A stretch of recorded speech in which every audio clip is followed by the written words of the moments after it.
Precis writing, techniques of precis writing. What is a precis? কোনো passage, paragraph বা piece of writing এর সংক্ষিপ্ত যে ফর্ম, তার মধ্যে তার মূল কথাটি বিবৃত থাকে, তাকে প্রেসি বলে।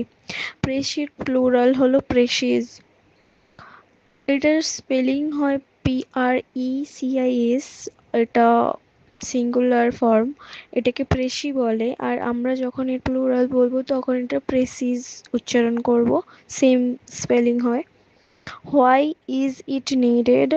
কোনো প্রেসি অফ রাইটিং পড়ার প্রধান উদ্দেশ্য হলো তার মূল কথাটি বোঝা।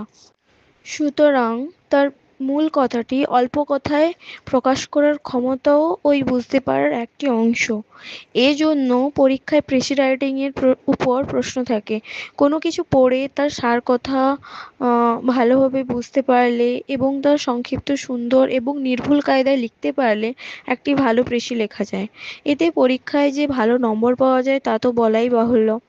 Techniques of good precis writing, কোনো প্রদত্ত প্যাসেজ বা পিস অফ রাইটিং এর ওপর লেখা উম, কোনো প্রদত্ত প্যাসেজ বা পিস অফ রাইটিং এর উপর লেখা প্রেসিজ মুখস্থ করলে তেমন কোনো লাভ নেই, কারণ খুব সম্ভব তা পরীক্ষায় আসবে না। প্রয়োজন হলো প্রেসিজ লেখার কার্যকর কৌশল শেখা এবং তা অনুশীলন করা। প্রথমে প্রদত্ত প্যাসেজটি দ্রুত একবার পড়ুন এবং মোটের উপর তাতে কি বলা হচ্ছে তা আয়ত্ত করার চেষ্টা করুন। দ্রুত পড়ার এবং পড়ে বিষয়বস্তু বুঝবার দক্ষতা অর্জন করার জন্য অধিক অনুশীলন করা দরকার। নির্দিষ্ট সময়ের মধ্যে প্যাসেজটি পড়তে হবে। আম, কিছু কিছু কিওয়ার্ড, ফ্রেজ বা সেন্টেন্স আছে যেগুলোতে প্যাসেজটির মূল বক্তব্য বিবৃত। অন্যান্য সেন্টেন্সগুলো কোনোটি অলংকার, কোনোটি লিঙ্কার, কোনোটি ওপিনিয়ন, কোনোটি লেখকের অ্যাটিটিউড প্রকাশক ইত্যাদি হিসেবে কাজ করে। সুতরাং এগুলো বাদ দিয়ে পরের বার প্যাসেজটি পড়ার সময় শুধু কিওয়ার্ডগুলোকে পেন্সিল বা মার্কার দিয়ে চিহ্নিত করুন। তৃতীয়বার শুধু দাগ দেওয়া অংশগুলো পড়ুন এবং মূল বক্তব্য মূল বক্তব্যটি উদ্ধার করুন। এক্ষেত্রে প্যাসেজটি মোটের উপর কি বলা হচ্ছে তার ভিত্তিতে তার জন্য একটি টাইটেল নির্ধারণ করুন। এবার নিজের ভাষায় অল্প কথায় প্রেসিটি লিখে ফেলুন।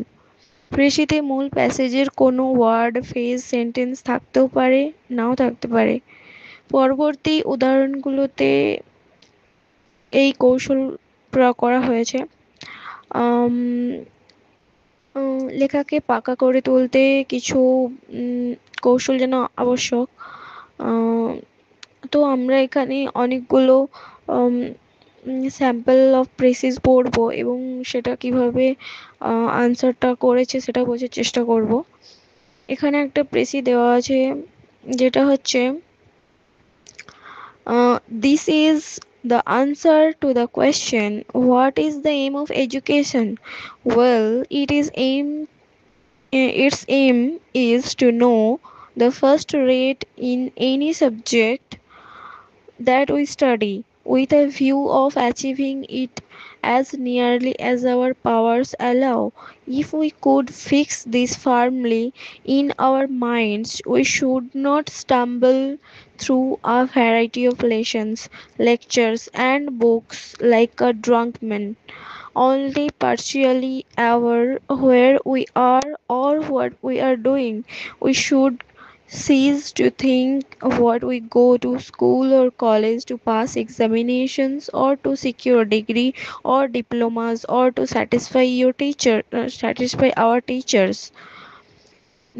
Though these may be and are incidental and limited objectives, we should have brought order into our education by realizing its true aim, and we should have dependent in our minds through practice the sense that a or the purpose in life is the desire for excellence, the pursuit of the best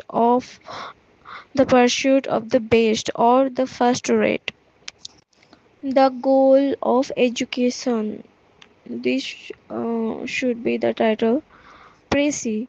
Mm, the main object of education must be the enrichment of soul with the concerned subject one goes through. The main object of education must be the enrichment of soul with the concerned subject one goes through. Education does not necessarily mean to acquire certificate but to broaden the periphery of knowledge by absorbing the essence of lessons.